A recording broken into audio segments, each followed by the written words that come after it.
Hello and welcome back to another MILSURP HQ podcast. We are back from Kansas City. That's right, we made it, and I'm happy to report I survived my first trip out to the middle of the country. So today we're going to bring you our part 2 of the Military Arms Show, or I've been calling it the After KC Show. And I'm Tom, and as always, I'm with a person who I met and know in real life. Kelly, what's up?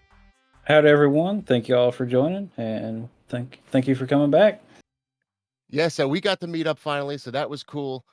And we got to meet up with Danny and a lot of cool people. So let me remind everyone why we even went to Kansas City. We're part of the MILSURP World podcast crew, the Discord. That's the one that's run by Danny and Aaron. And a group of us there that have been for years talking about meeting up decided to finally do it. And Danny lives in KC, said there's a show coming up. So next thing you know, I'm sweating my balls off in 100-degree heat in Missouri. It wasn't that bad. Well, you're from Texas. You're probably comfortable with that, but I'm not. So we had about 15 or so of us, I think. Half were local, others flew and drove over, and the destination was the show, but also Danny's legendary wall of firearms. But the main thing was the 52nd annual Missouri Valley Arms Collectors Association show, 700 table show that's held over at the airport. And to help us talk about our experiences there, we have one of the guys that joined us out there, Evan. Thank you for joining us, Evan. Thanks for having me. What's up? Not much. How you guys doing? Good. And we have to ask you, like everyone has to be asked, what do you collect? What is your focus? Let's get some insight. Sure. So I've kind of jumped down a couple rabbit holes here. I started primarily with World War II handguns. The longer I'm in the MILSURP World Discord, the more Japanese rifles I've also collected. Yeah, the Discord is good for a lot of things, but if you ask if you should buy something, the answer's gonna be yes. So Always. Yeah, those are some deep rabbit holes to go down, so good luck with that. Thank you. And so World War II pistols. Wow. So did you now then get into the rifles? So I was kind of born into MILSURP collecting. My dad has pretty much all of the World War II through Vietnam War rifles done. Wow.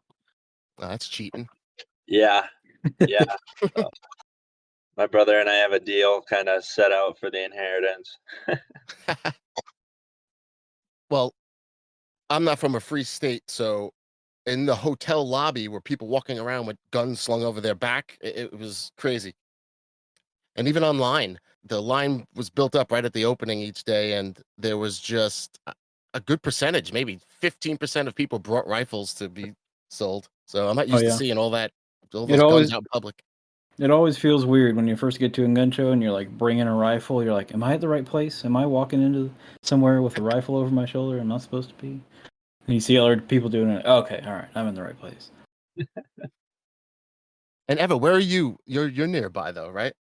I'm in Indiana. Oh, you're nearby. You're states away, right? Yeah, I did make the mistake of driving to KC. So long was that? How long was that? That was about 9.5. Ooh, yeah, that's about how far it would have been for me. Jeez. Yeah, I heard you drove, so I thought you were local. But oh wow, more power to you. 9.5 hours.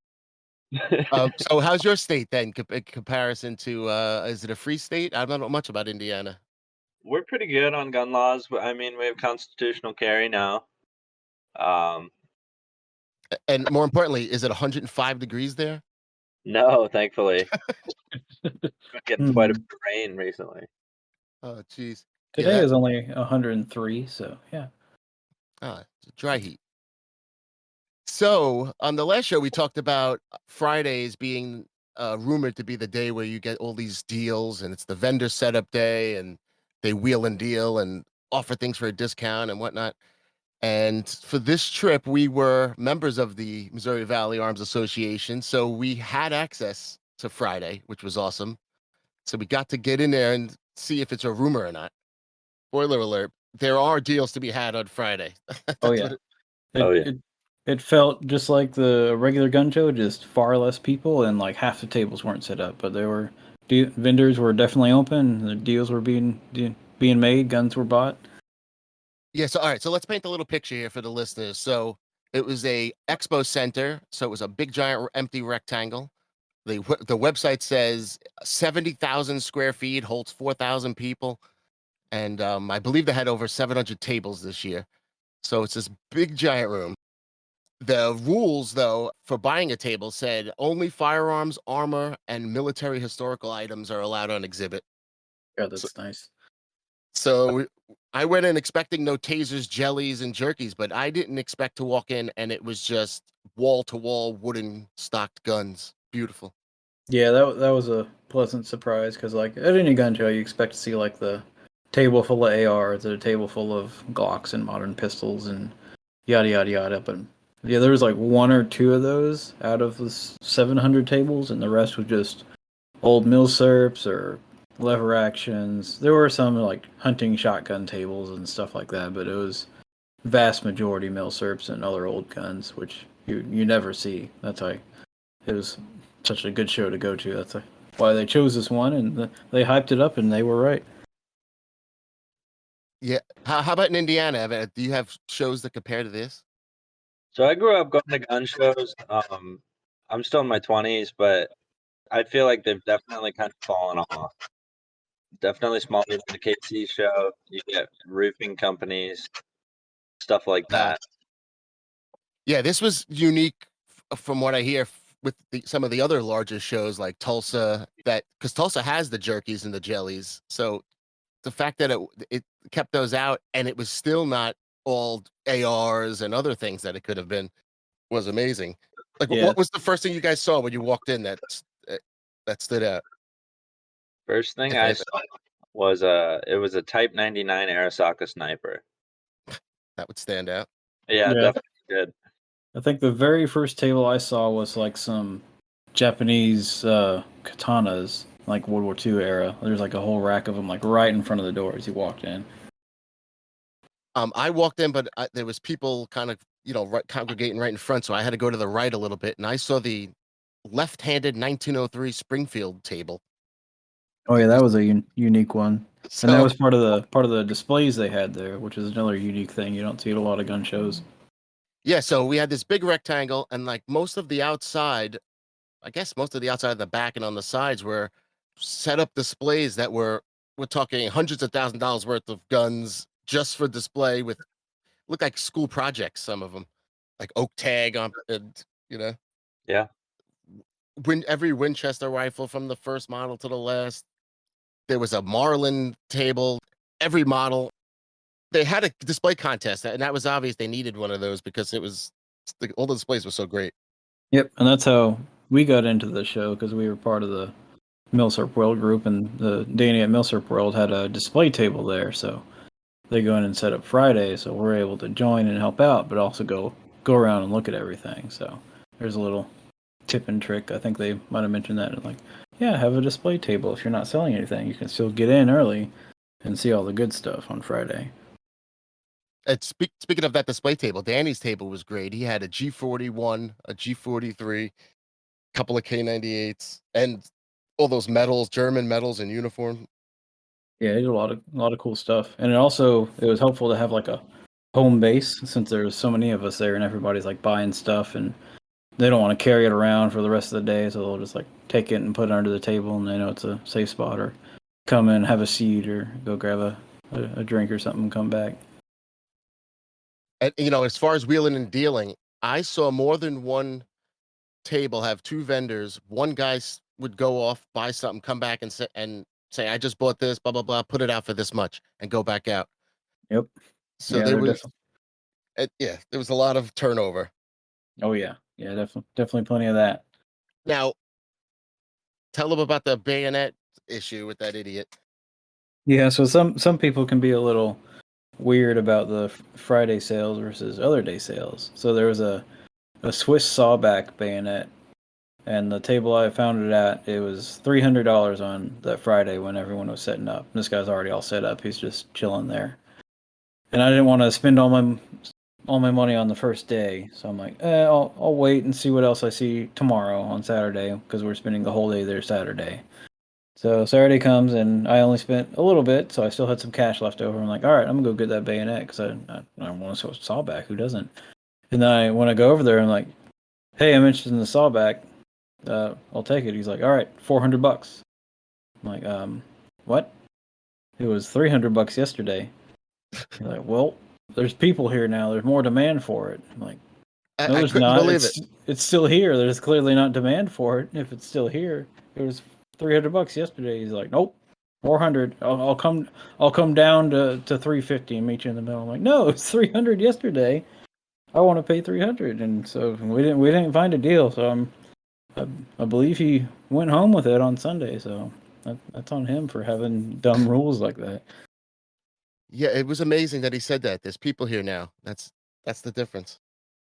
So I guess dealers have their own special pricing for other dealers too. Yeah. I'd say like 85% or so of the tables were probably set up by Friday, maybe 80% or something. But did you see some people set them up and then covered them right away? They didn't sell anything on Friday. Yeah, they just covered them, went home. They just waited for Saturday. And some people put a note. They left their table unattended and just had a note. If you're interested in a price, call this number. I'm here at the show.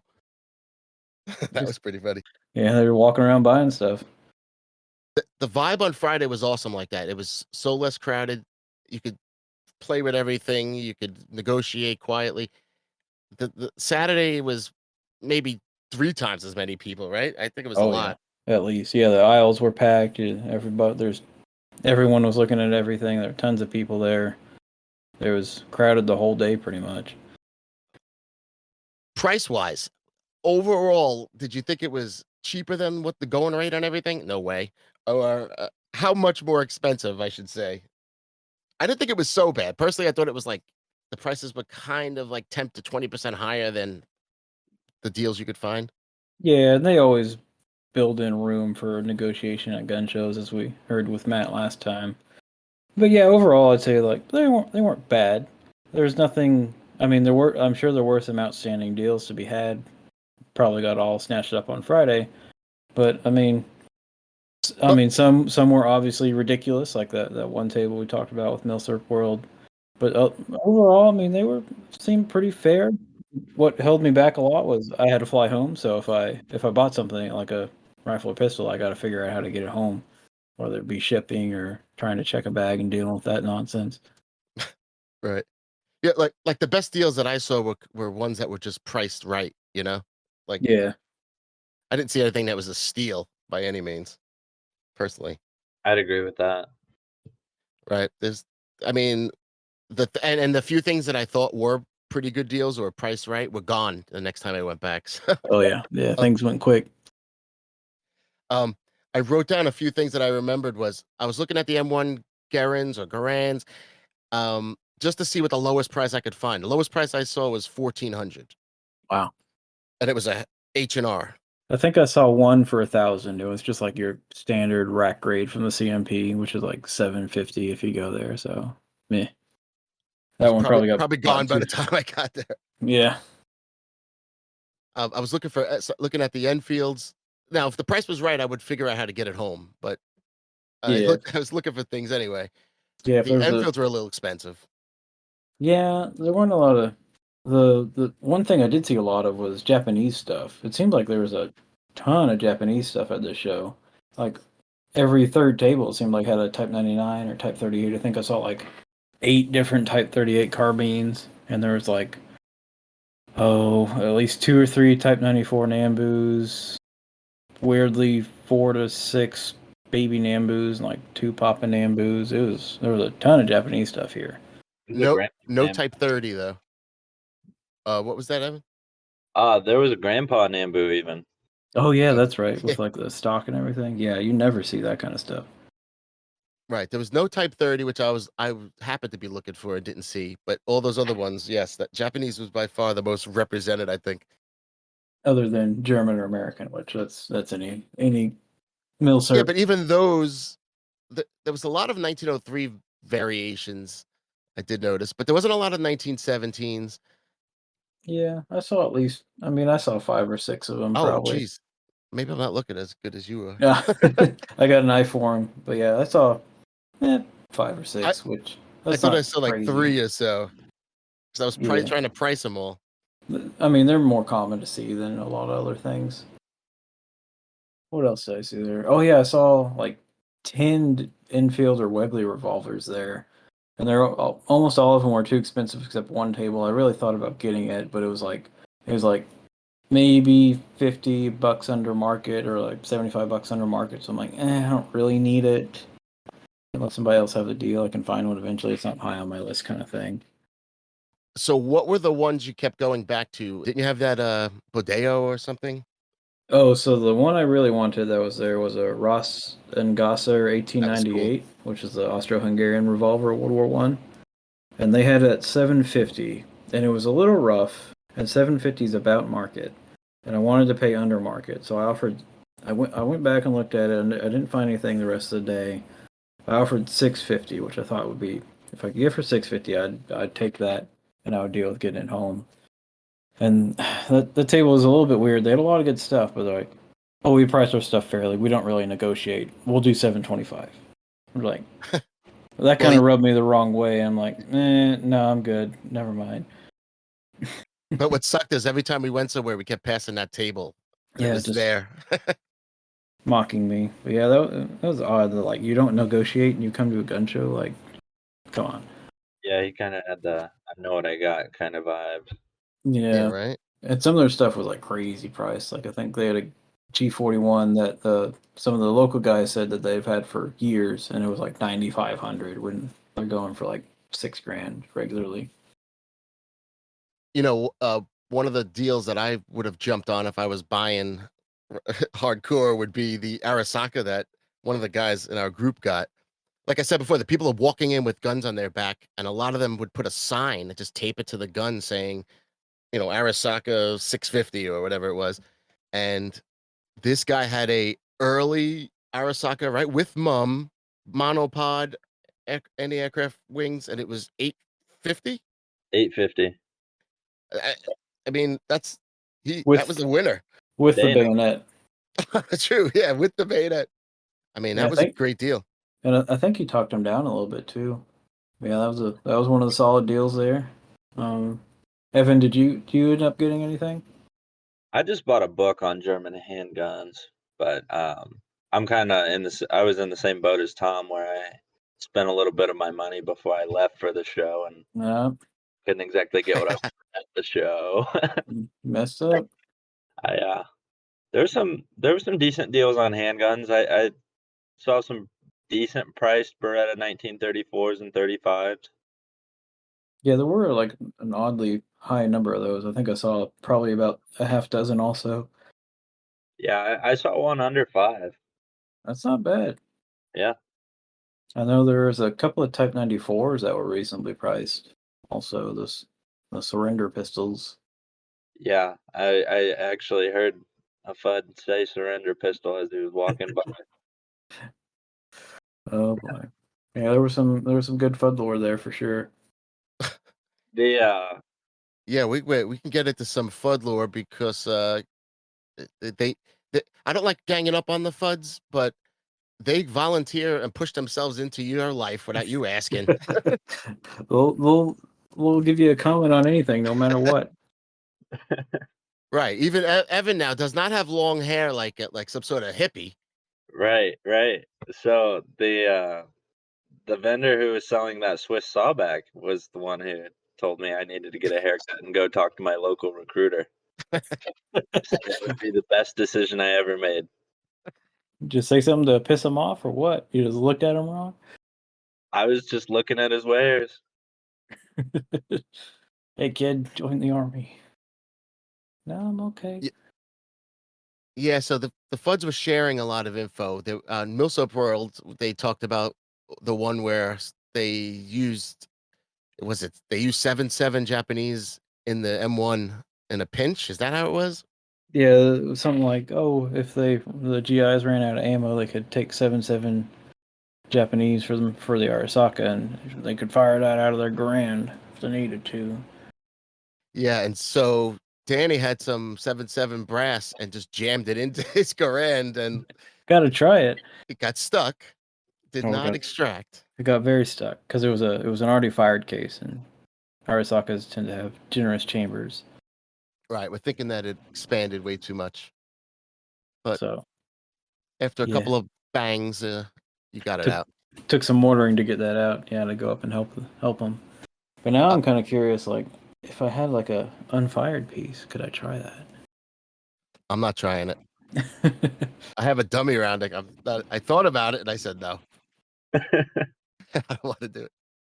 One fun thing I heard was someone was looking at one of the German guns, and I heard him lean over and say, "You got to be careful. German stuff after 43 is dangerous." So Hmm.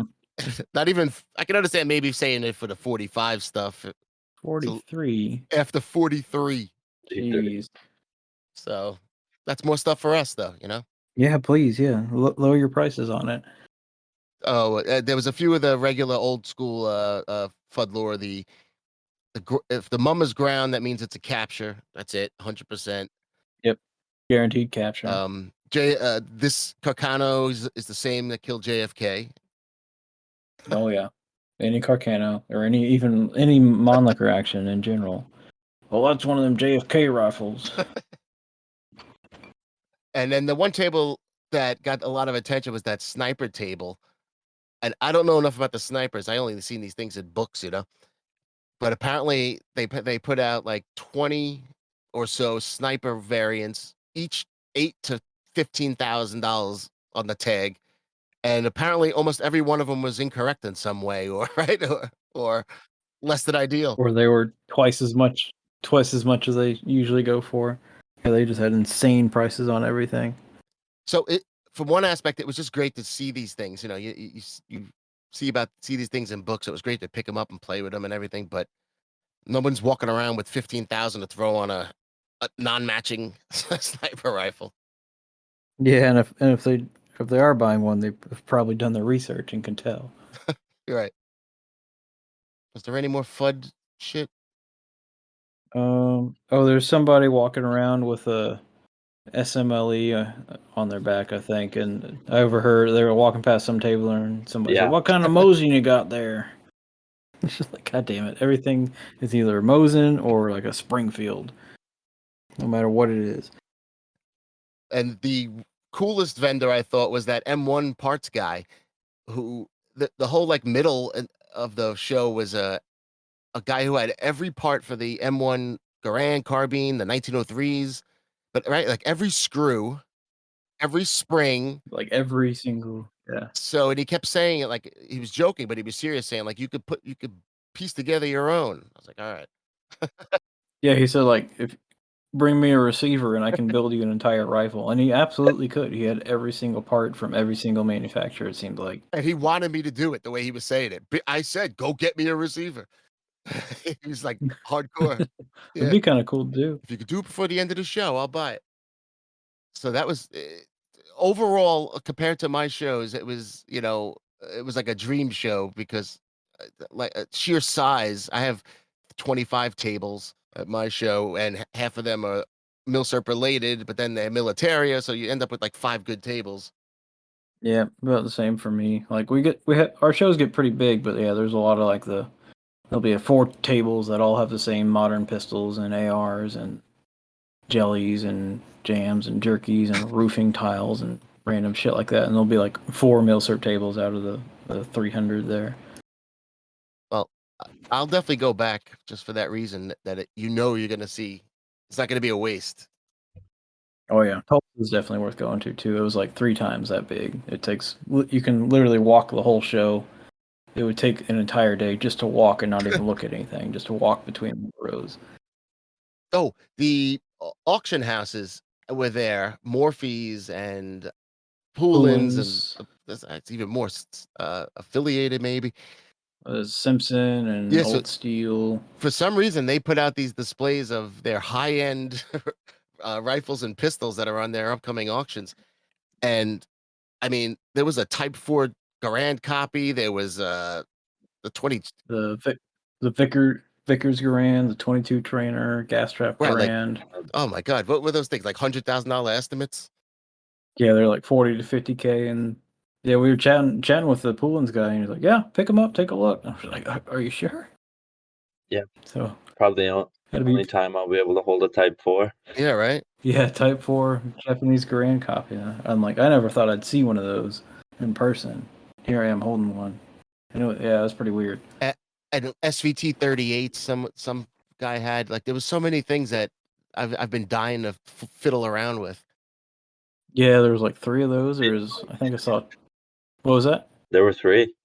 3 of those. I saw 2 Webley Fosberries, the zigzag revolvers. We mentioned all the different, the whole family of Nambus. Yeah.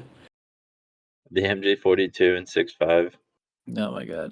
Yes, that was Yeah, there was plenty double-edged of dumb sword. stuff I too. wanted to see, MG42, play with it, but it was in 6.5 Creedmoor, I believe. Of all things. Yeah. Yeah, there was some dumb stuff there too, for sure. And I'm gonna say now, the coolest thing any of our guys got was Matt got the law rocket tube. Yeah. That was so cool. So you hit the Oh button, yeah, he got a good deal pops on that. out, the sight pops up. It's really, he got a nice law rocket tube. Yeah, a lot of the guys in the group got some good deals. Like, I remember when I first walked in there Friday when they were still setting up. I'm looking for the group, and the first thing I see is Danny with a Swedish AG-42 Lidgeman in each hand. Yeah, he bought 2 before we even got there. Yeah. He discussed it on his podcast. He's like, "Well, I bought one for 1,500, then I saw another one for 1,200. I mean, I can't say no to that. I just bought this for 15. I'm gonna say no to the He one has for a 12." sickness. Yeah, our guys made out pretty well. Besides the Type 99 and that, Mike picked up the Martini Henry, the old Swiss Vetterli, and 2 trench guns. Well, he Or got a trench and a one riot was a gun. real riot gun and a trench gun. And yeah, he got a little burned on that trench gun because the barrel was just a hair short, but it was still a legit trench gun. Just had like the barrel cut down at some point. But always remember to ask an expert on those. And then yeah, somebody got an Italian TS carbine bayonet for a pretty good deal, like half what they go for. Somebody got an East German Makarov. Oh yeah, Mike got a Walther Model 9, the tiny little 25. Right, so small. Plenty of other bayonets. I got a couple of boxes of 9mm Steyr ammo. Someone got a Viz 35, I think. Oh, Oh, yeah. that's right. Yeah, MILSURP Yeah. Duo got a Viz 35. Yeah. Yeah, Nick also got the Gewehr 88 Oh, that was a nice one. That's right. that had as well. unit marks on the rail for some reason, which is weird. Mm-hmm. Yeah, well, a lot of good stuff there. Plenty of people bought stuff. I could have bought more, but So we had a small contest where we said for $20 or less, go out and find something and we'll vote on it. And my entry was a rear sight that screws onto a Garand or a M1 carbine or a 1903, new or in the wrapper from World War II.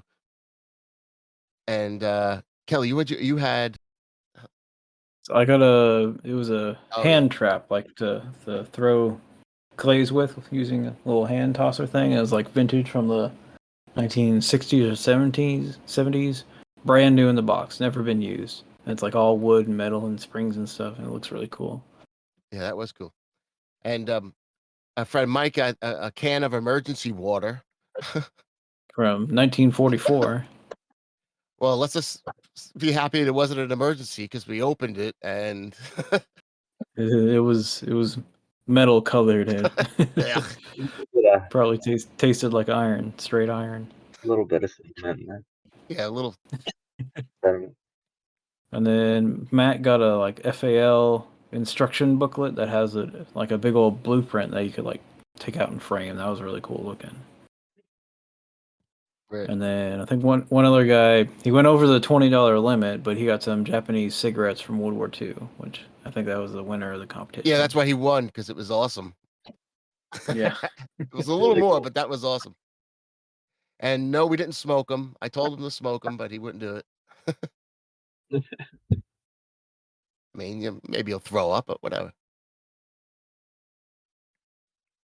The only other things that I was looking at gun wise was there was a trapdoor in 1866, and I was waiting a while for the price because the person wasn't there. Kept going back, and then finally some guy who I don't want to be offensive to the elderly, but he looked like he could have used it in war. This old man, he had an insane price, so I didn't buy that. It was like 1,400, but it was so beat up. I'm thinking maybe it's an antique and it's beat up. Maybe the poor man will have a nice price, but no. Like I said before, the deals weren't so numerous. They were like a lot of things were just priced right, so that I didn't feel like I was really close to buying anything. Yeah, if you were like dead set on like looking for something, like I'm gonna buy this, and like as long as you're fine with paying market price, you probably could have found it there. But if you were looking for like the steals, they were probably all Yeah, gone Friday. I think for me, it reminded me a lot of the stuff you would see at Nom Creek on the tables there. in a good way or a bad way. A good way, good way. You'd see a lot of Okay, MILSURPs, a lot of military, some of the oddballs, I remember seeing a Lati at Nom Creek. nice. Yeah, I've never been, but RIP. Rest in peace. I was looking for an Italian Badeo, and I didn't see a single one there, so didn't end up getting that one. But I got it the next weekend. Oh, I have written here. I just reminded myself. See, I brought my notebook. Remember, I said I brought my notebook and pen to make my little notes, and I wrote down the long Lee. It was 1,800 though, so I'm not Yeah, buying I it. know one of our guys was looking at that, and he was thinking about it if he could talk him down. But I was playing with it, and it's such good condition, and it has the volley sights on it, and it's all crisp markings. It was beautiful. Oh, One day. right. At least I saw it how it's beautiful. The one I'll get one day is going to be not as good as that. That's for sure. And next time I'm going to bring. I'll check a bag. That way, I'll because you can't put too many bayonets and ammo on your on your carry-on these days. You can't put any, and Right. None. that's what I got a couple of boxes of ammo, and the Matt who we had on last time. We were on the same flight, and he got some bayonets, so we checked a bag together. I'll That help ended up you. being our downfall because yeah, we were traveling on the same flight because we live like 45 minutes from each other, and flight ended up being a complete shit show. And our check bag meant that we couldn't change planes at one point. We had to go to a different city, and yeah, it was a nightmare getting back, Well, but still fun overall. I mean, it was you're downplaying it a little bit because it ended with you in a hotel taking the flight the following morning. Yeah, it took about 30 hours to get home. So yeah, missed half a day of work, but no, So that's all maybe I right. shouldn't check a bag next time. Jeez. Yeah, depends how much faith you have in your airline. And then I do want to give a shout out to the World War One Museum. We went there on Sunday, and it's Kansas City. It's the middle of nowhere to me, but this is a top-notch museum. Oh yeah, it's the National World War One Museum. So yeah, great museum. Sad we missed out on the Dan Carlin VR experience, but still had a good time. Right. It's a lot for rifle lovers, for uniform lovers, for cannon and artillery lovers. They had a lot of stuff. It was a nice end to all the stuff we saw. That was a nice end to the history of it all. Yeah. I'm sad I missed the museum. Yeah, if you're ever in the area, it's worth checking out for sure. But maybe in a month where it's not 105 degrees. That's all I'm saying. I like it. It's nice and cool here today. It was in the 70s today. That's what I like. Must be nice. All right, I think we covered everything here. So let's do a little recap here. The Friday rumor of it being deals is true. There are deals to be had on Friday, Oh yeah, For sure. right? And it was great that we got in there to see it. It was so less crowded. It was awesome. And this particular show, because they limited the non-military tables, was a phenomenal high number of MILSURP tables versus, I mean, like gun tables versus anything else table. Like there could have been a lot of just like books and ammo and parts, but there was mostly gun tables. It was amazing. Yeah, that was nice to see. So, giving some credit to the Missouri Valley Arms Association for putting together a great show. And everyone I met from the organization was awesome too. So we went over some of the deals we almost got and didn't get. The guys raising the price on Saturday. Some good Fudd lore overheard. We talked about our Great. Fuddler. Remember the German shit is bad after 43. It's at 7.7 fits at a grand. Put shoot it. No, don't do that, please. We talked about some of this weird. Oh, there was a rare Glock setup thing there. That was one of the weirdest things there. Jokes. Sexy photos. Talked about the Heat and KC, of course, and all the other shit we saw. Oh, and the winner of the game, by the way, was the. Oh, we did say that, right? That was the Japanese cigarettes. All right. Yep. Oh, Yeah. I think that's it, fellas. We made it. We survived. Oh yeah. Overall, it was a great show. I mean, everyone got along real well. Felt like we were been friends for years. So definitely looking forward to the next meetup next year. It might be KC, it might be Tulsa. We'll know eventually. Right. And we have to plan better to buy stuff so we don't have to worry about yeah. shipping it home. Maybe I'll drive. And you too, Evan, you'll go back again another time? Yeah, for sure. It was I had a great time. Everyone's super nice. Like you said, we felt like we'd been friends for a long time. Yeah, we hung out at one of the members' house on Friday, and then Saturday we all went to the legendary Danny's Wall of MILSURP. I got to handle his Johnson, his BP, a lot of things. It's fun. I think I did 6 Johnsons on Saturday. See, he handled 6 Johnsons. So that was fun. All right, thank you all. We will be back next time. Hey, thanks for having me, guys. Yeah, thanks for coming on. Thank you, Evan. All right, laters. See ya.